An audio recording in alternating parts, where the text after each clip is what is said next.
Imagine it's a Tuesday morning in late 2026. You wake up, grab your phone, and check your banking app. The number's there, your savings, your checking. It looks exactly the same as it did last night. But when you walk down the street to grab a coffee, the price on the chalkboard has changed. Yesterday, it was $6. Today it's $18. You laugh. Has to be a joke, right? A hipster prank. But the barista isn't laughing.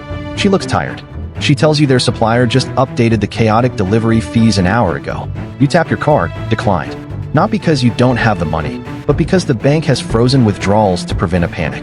That feeling in the pit of your stomach. That is the sound of the music stopping. We have been living in the greatest economic fairy tale in human history. For the last 80 years, we've operated on the assumption that lines on a graph only go up. That debt doesn't matter as long as we owe it to ourselves, and that we can print our way out of any problem. But the laws of mathematics are indifferent to our delusions. The engine of the global economy isn't just sputtering. It is being disassembled bolt by bolt while we are still driving the car down the highway at 100 mph. In this video, we aren't just looking at stock charts. We are going to look at the 7 structural pillars of our civilization that are crumbling simultaneously. We're talking about a debt bomb that would make a frantic gambler blush, a demographic collapse that threatens to empty entire nations, and a geopolitical divorce that will change everything you buy, sell, and eat. Buckle up. This isn't fear-mongering. This is just the math. 1. The 315 trillion debt bomb. The math that doesn't math. Let's start with the elephant in the room. Actually, it's not an elephant anymore. It's a kaiju eating the room. As of the latest reports from the Institute of International Finance, IIF, the total global debt, that's governments, businesses, and households combined, has hit a record 315 trillion DEA. Let me put that number into perspective for you. If you stacked 315 trillion bills, you wouldn't just reach the moon. You would reach the sun and come back and go to the sun again. It is a number so large it effectively loses all meaning to the human brain. And we just nod and say, wow, that's a lot. Like we're looking at the Grand Canyon. But here's the scary part. Global GDP is only about $105 trillion. Imagine you have a friend named Steve. Steve makes $100,000 a year. Then China retaliates by banning the export of gallium and uranium, rare earth metals you need to make screens and batteries. Suddenly, your supply chain isn't just expensive. It's a minefield. This is happening right now. The world is splitting into 2 distinct economic blocks. The West G7 plus allies, the US, Europe, Japan, Australia. The East, Global South, BRICS, China, Russia, India, Brazil, Iran, Saudi Arabia. Why does this matter to your wallet? Because efficiency is being replaced by resilience. When you move a factory from China to Mexico or Ohio, a process called reshoring or French shoring, it costs more, a lot more. American workers don't work for $2 an hour. They have unions, safety standards, and they like to, eat. The days of 2% inflation are gone because the mechanism that created them, cheap foreign labor plus cheap Russian energy, is gone. The sanctions backfire. When the US froze Russia's central bank assets in 2022, it sent a shock wave through the world. Not because of the morality of the war, that's a different debate, but because of the financial precedent. Every country outside the G7 looked at that and said, wait, if we disagree with Washington, they can just delete our savings. The result, the fastest shift away from the US dollar in history. Central banks are buying gold at record paces, especially China. Saudi Arabia is considering selling oil in yuan. When countries stop buying US Treasury bonds to store their wealth, who funds the US deficit? Nobody. We have to print the difference, which causes inflation, which causes interest rates to rise, which breaks the economy. See how it's all connected? It's a giant Rube Goldberg machine of financial ruin. The choke points. It's not just politics. It's physics. Look at the Red Sea. A handful of rebels with cheap drones effectively shut down one of the world's most vital shipping lanes. Look at the Panama Canal. You're going to see shortages become a regular part of your vocabulary again. Not just toilet paper, but weird stuff. Antibiotics, car sensors, fertilizer. Let me ask you guys, have you noticed products staying out of stock longer in your area or shrinkflation? Where the box is the same size, but there are fewer chips inside. Drop a comment with the most ridiculous price hike you've seen lately. I saw a bag of Doritos for $7 yesterday and almost called the police. 4. The energy cliff, the physics of delusion. If demographics is the body and debt is the blood, then energy is the food. Nothing moves, grows, or computes without energy. We are currently walking into an energy crisis that is entirely self-inflicted. It stems from a misunderstanding of physics and a surplus of wishful thinking. Here is the uncomfortable truth. The global economy is addicted to cheap, dense energy. We have decided, rightly or wrongly, to transition away from these sources to green energy, wind, and solar. The problem? We're trying to do a 50-year transition in 10 years, and we're destroying the old system before the new system is ready to take the load. This is causing what economists call greenflation. Let's look at the numbers. To build a wind farm or an electric vehicle EV, you need copper, a lot of copper. An EV uses 4 times more copper than a gas car. You also need lithium, cobalt, and nickel. Goldman Sachs and other analysts have pointed out that there simply aren't enough mines currently in operation or development to meet the net grow 2030 targets. It takes 10-15 years to permit and build a new copper mine. We need the copper now. So, what happens when demand triples because everyone wants EVs and supply stays flat? Because we haven't opened new mines. The price skyrockets. Energy prices go up. And since energy is an input for everything, farming, trucking, manufacturing, the price of everything goes up. The underinvestment trap because governments and ESG environmental, social, and governance scores have demonized fossil fuels. Investment in new oil and gas exploration has crashed. Companies are terrified to spend billions finding new oil. If the government threatens to ban it in 5 years, so they stop drilling, supply shrinks. But guess what? The world still uses 100 million barrels of oil a day. When supply drops and demand stays high, you get 150 barrel oil. And here's the kicker. Food is energy. Modern agriculture is basically a process of turning natural gas, fertilizer, and diesel, tractors, transport, into calories. If energy prices double, food prices double. It is that simple. We're creating a scenario where energy becomes a luxury good. In Europe, we've already seen deindustrialization. Factories in Germany, chemical plants, steel mills are shutting down permanently because they cannot afford the electricity to run. They are moving to the US or China. Imagine a world where you have to choose between heating your home and charging your car. A world where rolling blackouts aren't a third world problem, but a Tuesday night in California or Texas. We're hitting the energy cliff. The cheap, easy-to-get oil is gone. The cheap renewables are intermittent. The sun doesn't always shine. We're entering a gap, a valley of death where energy is scarce, unreliable, and expensive. And an economy cannot grow without cheap energy. It shrinks. 5. The AI displacement, the white-collar apocalypse. Okay, so the debt is exploding. We have no workers. We can't trade with our neighbors. And energy is expensive. But wait, there's a savior. Artificial intelligence. Tech bros will tell you that AI is going to save the economy by creating massive productivity gains. And technically, they are right. But they are leaving out the part about who gets those gains. Spoiler, it's not you.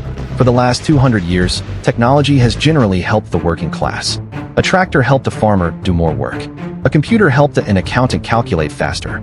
The human was still the operator. Generative AI is different. It is not a tool. It is a replacement.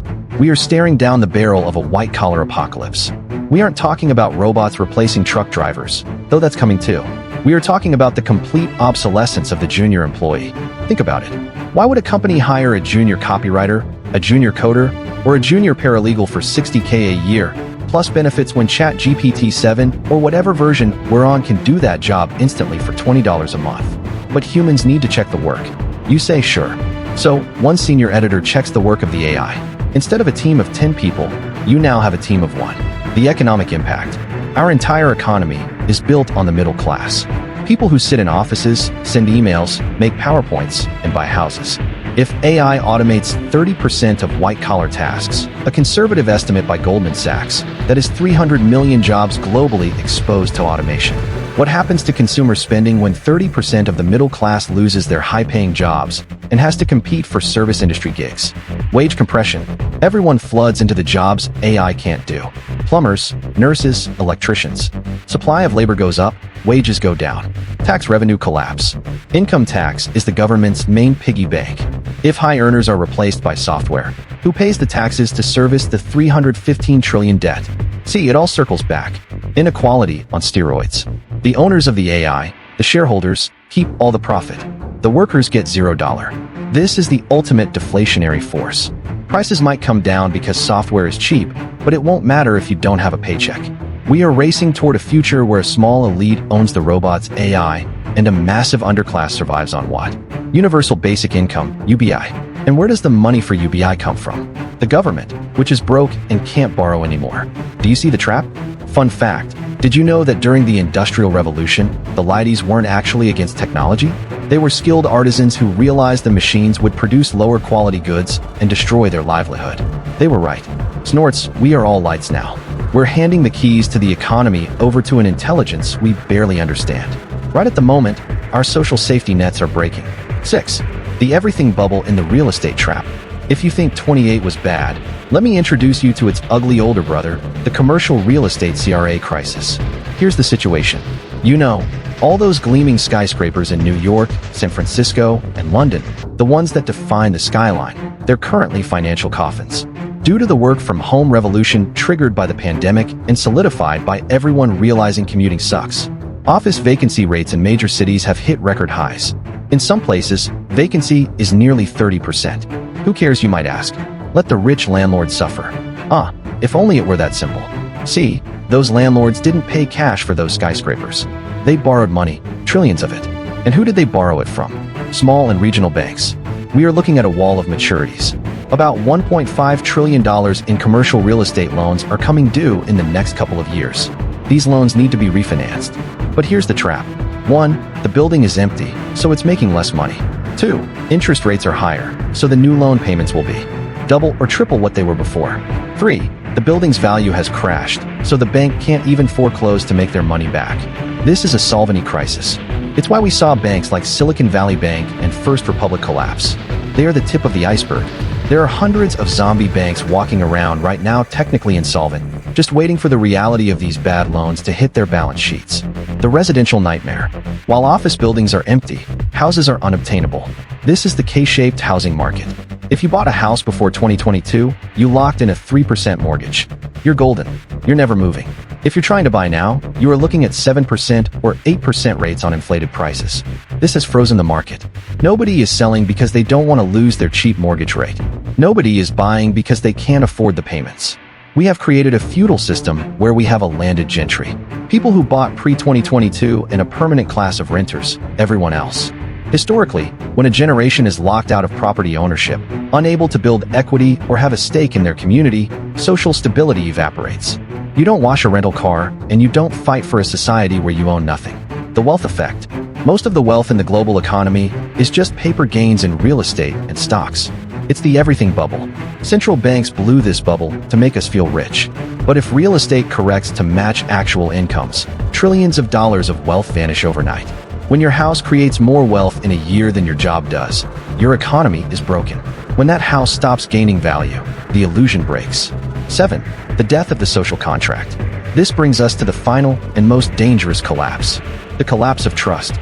An economy is not just math. It is a confidence game. It is a shared belief that if I work hard, I will get ahead. That the rules are fair.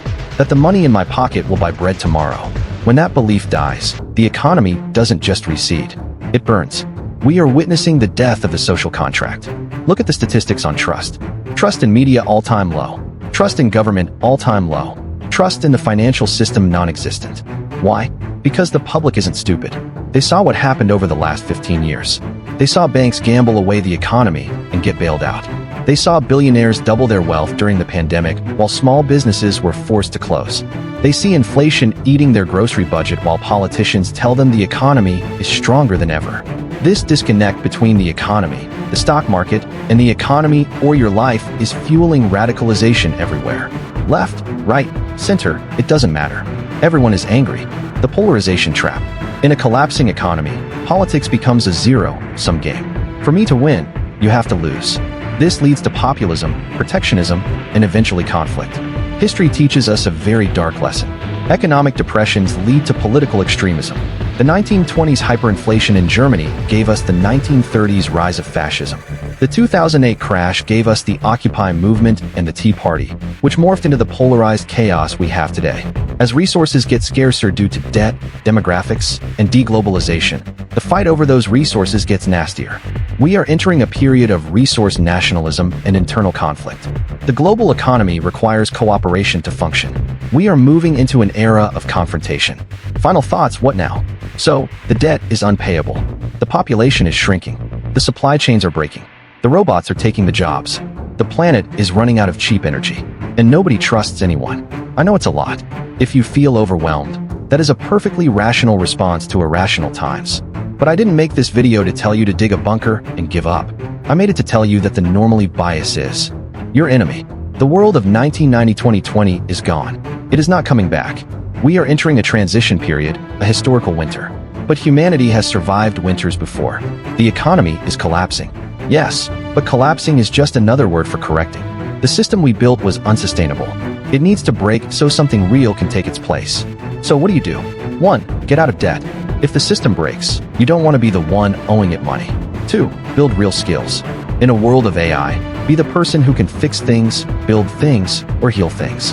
Physical reality is the only thing that can't be deleted. 3. Localize your life. The global supply chain is fragile. Your local farmer's market is not. Build relationships with your neighbors. Community is the only true insurance policy.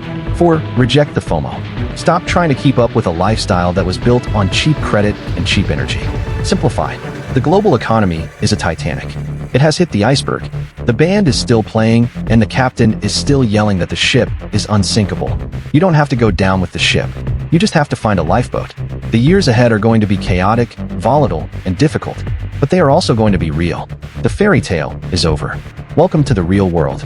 Good luck. If you want to understand how to prepare financially for this shift, wait for our upcoming video here, where I break down the assets that historically survive hyperinflation. And if you think I'm crazy, tell me why in the comments. I read them all. See you in the next one.